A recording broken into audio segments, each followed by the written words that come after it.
Hello, squirrels. The manager's just pooping out on me. She's just doing what youngins 12 years old do on her phone. She does come out and play games and do stuff with us, but I said, "Do you want to read tonight?" And I could tell she didn't, so I didn't push it. I said, "Go ahead, do what you're doing. It's all good." Y'all know I love to read to y'all, and she does too, but you know youngins, when they get on their thing, it's hard to tear it away. I did manage to get my locks washed today. They're not entirely dry. It takes forever. But you are not here to hear about my hair. Grasshopper eggs. Boy, that last chapter was a doozy. I hope this is going to be better luck, and it's a very short one. One day, I did say grasshopper eggs. I think I did. One day, Laura and Jack wandered down to the creek. Mary liked to sit and read and work sums on the slate, but Laura grew tired of that. Outdoors was so miserable that she did not much like to play either. Plum Creek was almost dry. Only a little water seeped through the pebbly sand. The bare willow did not shade the footbridge now. Under the leafless plum thicket, those grasshoppers ate everything. Under the leafless plum thicket, the water was scummy. The old crab had gone away. The dry earth was hot. The sunshine was scorching, and the sky was a brassy color. The whirring of grasshoppers sounded like heat. There were no good smells anymore. Then Laura saw a queer thing. All over the knoll, grasshoppers were sitting still with their tails down in the ground. They did not stir, even when Laura poked them.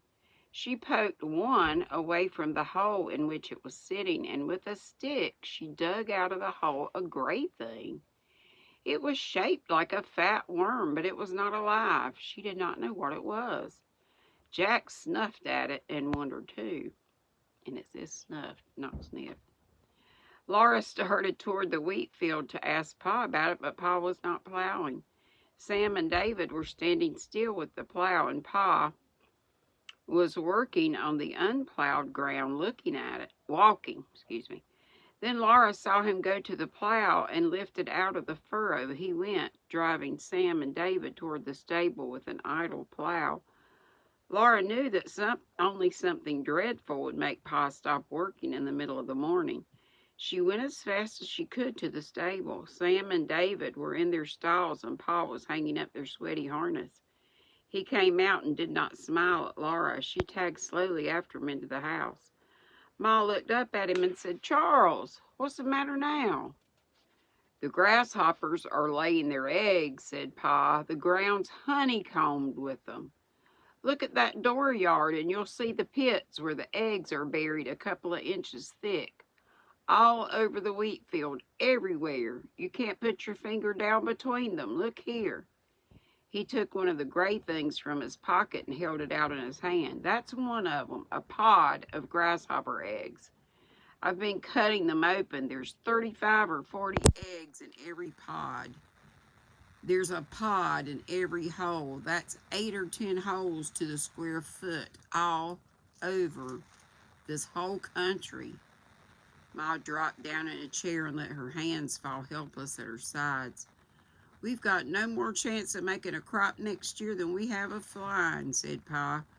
"When those eggs hatch, there won't be a green thing left in this part of the world." "Oh, Charles," Ma said, "what will we do?"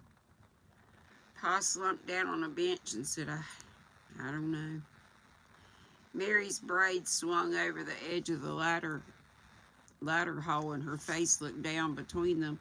She looked anxiously at Laura, and Laura looked up at her. Then Mary backed down the ladder without a sound. She stood close beside Laura, backed against the wall. Pa straightened up. His dim eyes brightened with a fierce light, not like the twinkle Laura had always seen in them. But I do know this, Caroline, he said. No pesky mess of grasshoppers can beat us. We'll do something. You'll see. We'll get along somehow. Yes, Charles, said Ma. Why not, said Pa. We're healthy. We've got a roof over our heads. We're better off than a lot of folks. You get an early dinner, Caroline. I'm going to town. I'll find something to do. Don't you worry.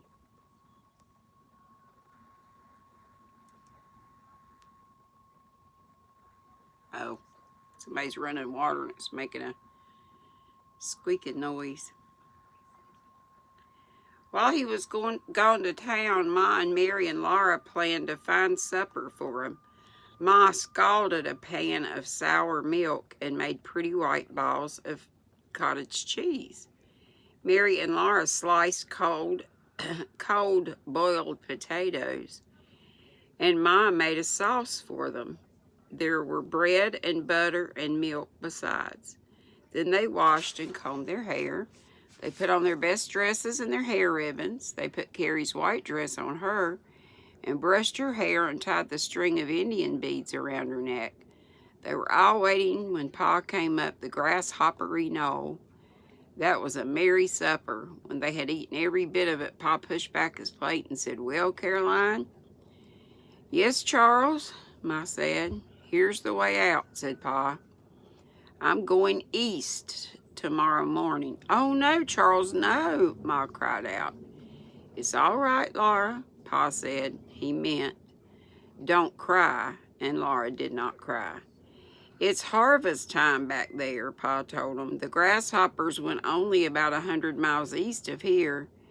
Beyond that, there's crops. It's the only chance to get a job, and all the men in the West are heading for those jobs, and I got to get there quick. If you think it's for the best, Ma said, the girls and I can get along, but, oh, Charles, it'll be such a long walk for you. Shucks, what's a couple 100 miles, said Pa, but he glanced at his old patched boots. Laura knew he was wondering if they would last to walk so far. A couple 100 miles don't amount to anything, he said. Then he took his fiddle out of the box. He played for a long time in the twilight while Laura and Mary sat close to him and Ma Rock Carey nearby. He played Dixieland and We'll Rally Round the Flag Boys, and he played All the Blue Bonnets Are Over the Border. And oh, Susanna, don't you cry for me. I'm going to California with my wash pan on my knee. I fell down today, y'all. Big time. Knee made me think of it. I hurt my knee. It's all swole up. I bet it'll be black and blue tomorrow. I'm fine. But I did knock my head up against the window. I tripped over the box that my other storage unit that I ordered from Walmart is in. And the girls, I hope, will put together tomorrow. And I hope to heavens I was more worried about me breaking something there. Y'all help me pray. And I know this is a frivolous prayer that I didn't break my storage unit. Oh, goodness.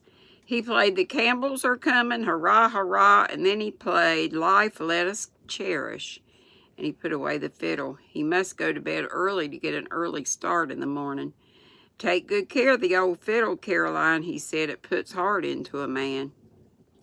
After breakfast at dawn, Pa kissed them all and went away. His extra shirt and pair of socks were rolled in his jumper and slung on his shoulder.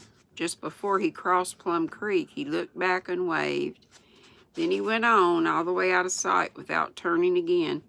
Jack stood pressed close against Laura. They all stood still for a moment after Pa was gone.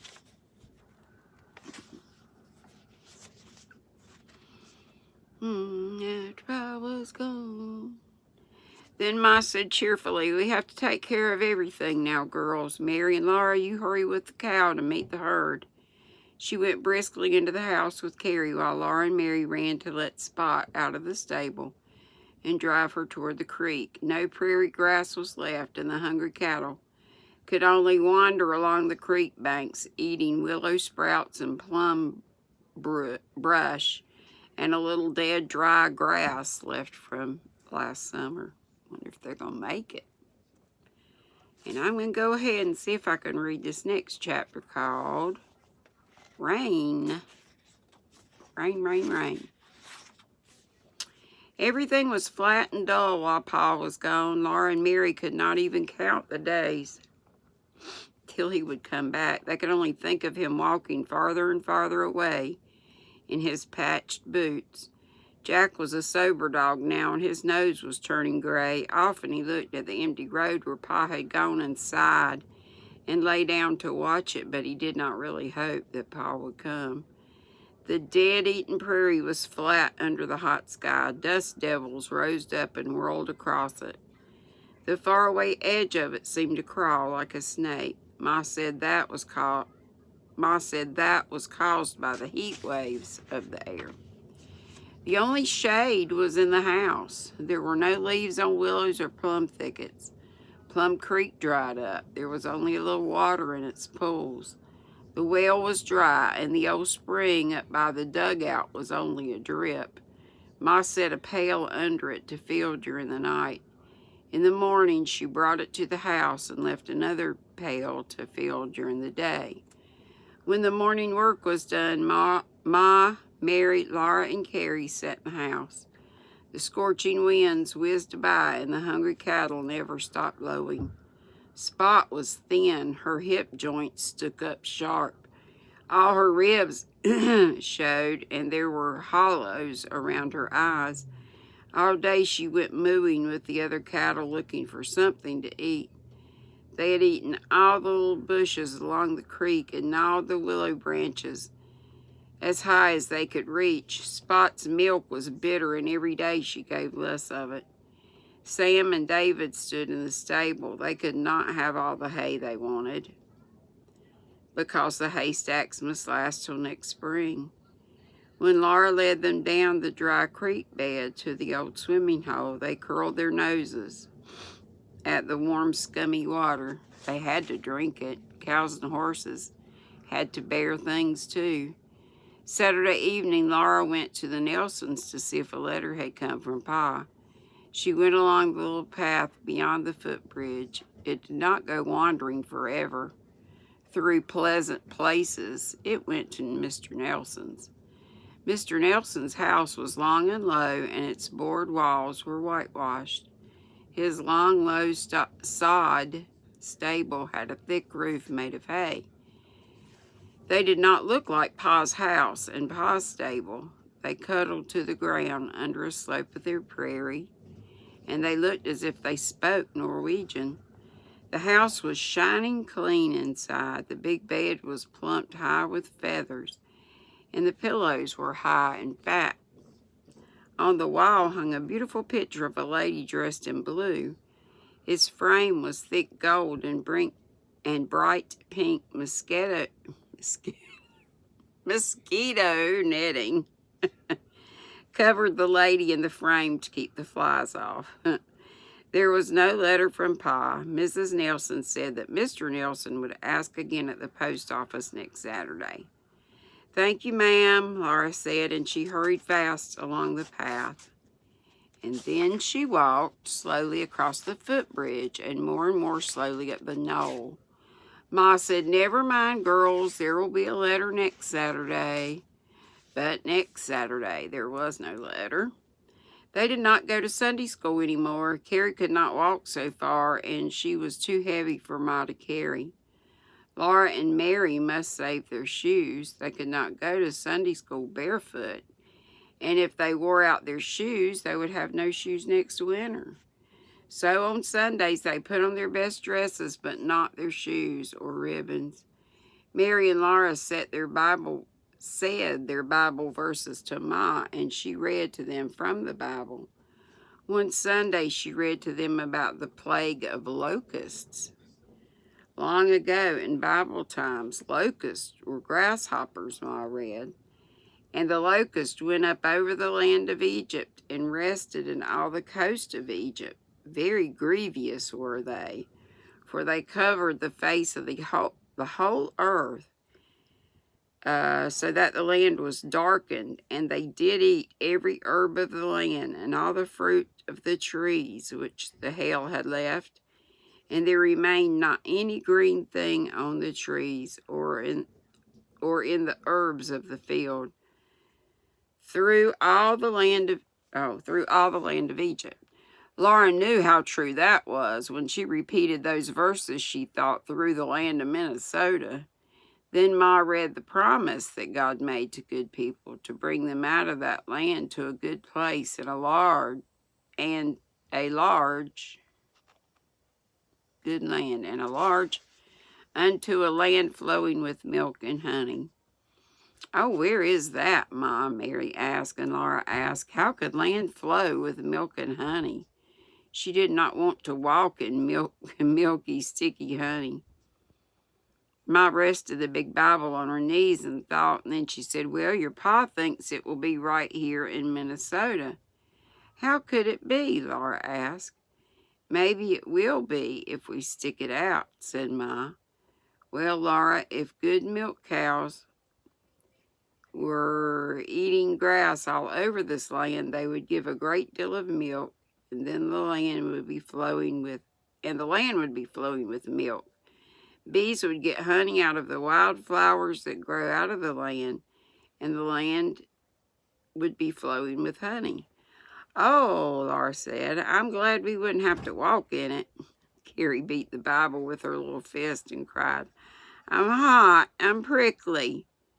Ma picked her up, but she pushed at Ma and whimpered, you're hot.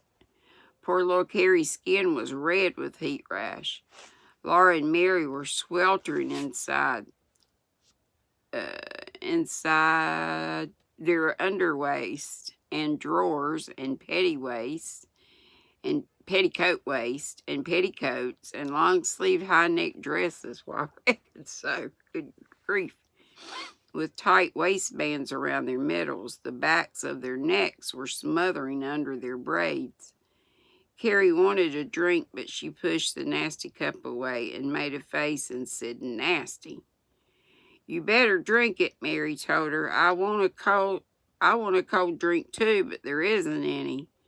I wish I had a drink of well water, said Laura. I wish I had an icicle, said Mary. Then Laura said, I wish I was an Indian and didn't have to wear clothes. Laura, said Ma, and on a Sunday. Laura thought, well, I do. The wood smell of the house was a hot smell. On all the brown streaks in the boards, the juice was dripping down sticky and drying in hard yellowed beads. The hot wind never stopped whizzing by, and the cattle never stopped mourning. Moo, moo. Jack turned on his side and groaned a long sigh. Ma sighed too and said, seems to me I'd give almost anything for a breath of air.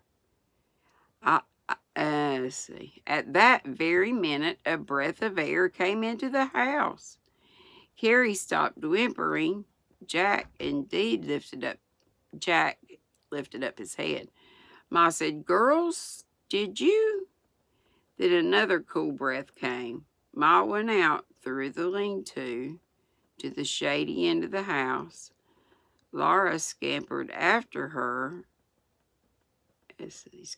and Mary came leading Carrie. Outdoors was like a baking oven. The hot air came scorching against Laura's face. In the northwest sky there was a cloud. It was small in all the enormous grassy sky. Sky. But it was a cloud, and it made a streak of shade on the prairie. The shadows seemed to move, but perhaps that was only the heat waves. No, it really was coming closer. Oh, please, please, please, Laura kept saying, silently with all her might. Good grief. They all stood shading their eyes and looking at the cloud and its shadow. The cloud kept coming nearer. It grew larger. It was a thick, dark streak in the air above the prairie. Its edge rolled and swelled in big puffs. Now gusts of cool air came, mixed with gusts of hotter than ever. All over the prairie, dust devils rose up, wild and wicked, whirring with their dust arms. The sun still burned on the house and the stable and the crack-pitted earth. The eyes, oh gosh, pitted earth. The shadow of the cloud was far away. It's getting sleepy.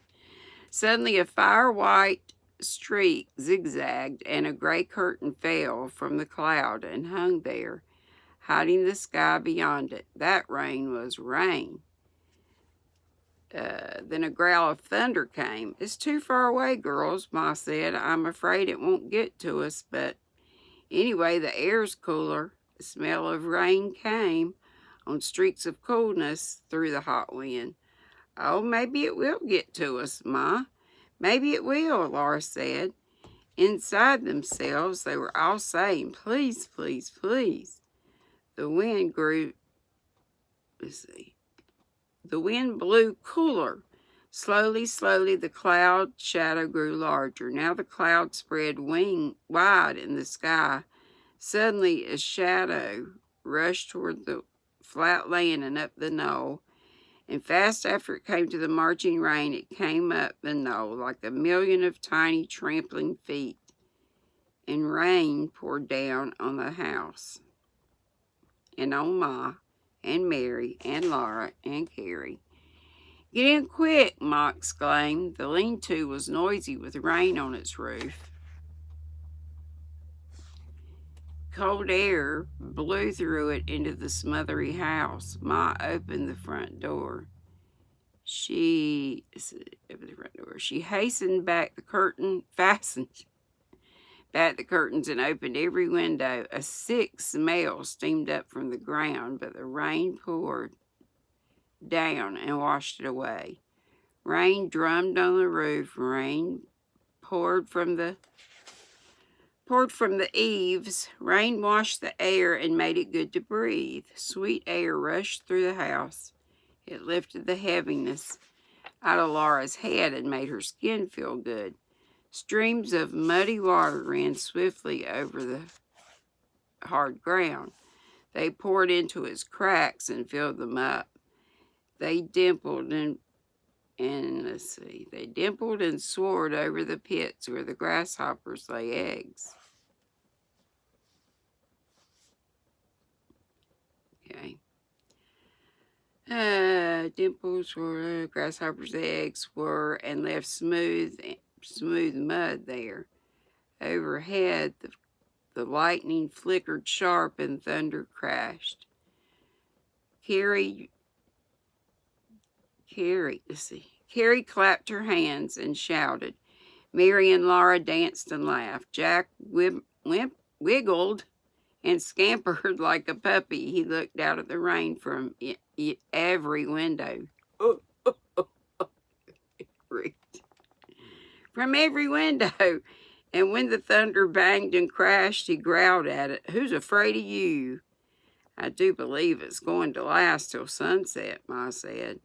And just before sunset, the rain went away. Down across Plum Creek and away across the prairie to the east it went, leaving only a few sparkling drops falling in the sunshine. Then the cloud turned purple and red and curled gold edges against the clear sky.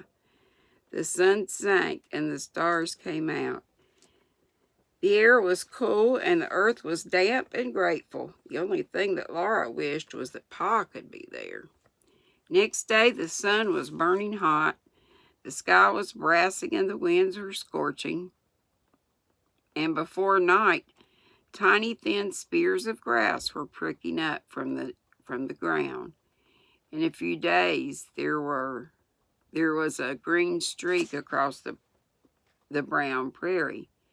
Grass came up where the rain had been. Oh gosh. Excuse me. I'm not even sure if I just read the right thing. did I just say? Every morning Laura put Sam and David on picket lines so they could eat the good grass too. I don't. The cattle stopped bawling. Spot's bones did not show anymore. She gave more milk, and it was sweet, good milk. The knoll was green again, and the willows and the plums were putting out tiny leaves. I think I went to sleep, and I was talking to myself. Started to anyway. Oh my goodness. Who else can read themselves to sleep? Oh, mercy me. I'm a sight. Thank y'all for sticking with me. Oh, goodness gracious. I love y'all. I'm not going to grab the sign. Be sweet. Don't be ugly. Bye.